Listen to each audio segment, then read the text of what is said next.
Hello, and welcome to Back in Time, your channel for rare historical photos and curious vintage facts that will bring back your most nostalgic memories. Make sure to take a closer look and spend plenty of time enjoying these rarely seen moments in history. We don't really think of Farrah Fawcett when we think of Logan's Run, the science fiction film that said if you're too old then it's time to go.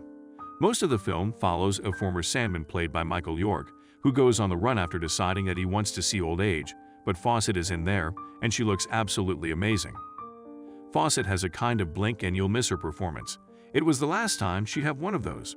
She plays an assistant to a plastic surgeon, and she's oh so out of this world with her perfectly feathered hair. Under the studio lights, she's practically glimmering with star power. It's strange to think that in the same year as Logan's Run was released, Fawcett would shoot to superstardom as one of the leads on Charlie's Angels.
Sauna, do you remember Xanadu?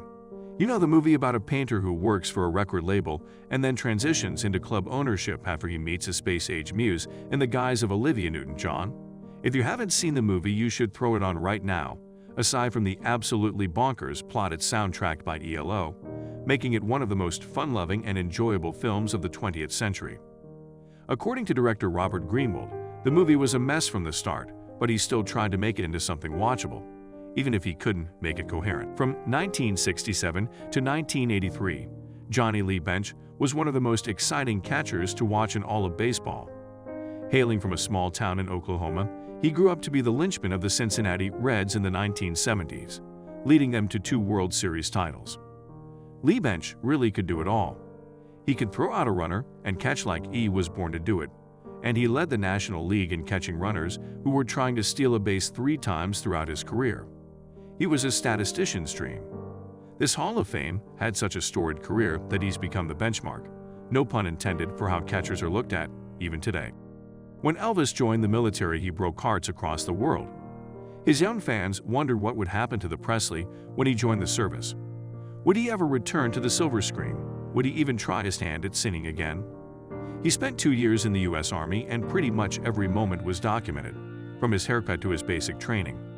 Even when he was stationed in Germany, he was the source of much media fervor. It's safe to say that no one was going to let Elvis get hurt while he was in the car of the U.S. military. When he returned from the service in 1960, Elvis went back to Memphis and said that he spent most of his time just looking around at things. It must have been hard to get back into the groove of real life. We've got to the end of this video. We hope you enjoyed our effort of bringing some of these old shots in front of you today. Please leave which one you liked the most in the comments section. And remember that a like and subscribe to our channel will help us to keep creating videos like this for you. See you at the next one.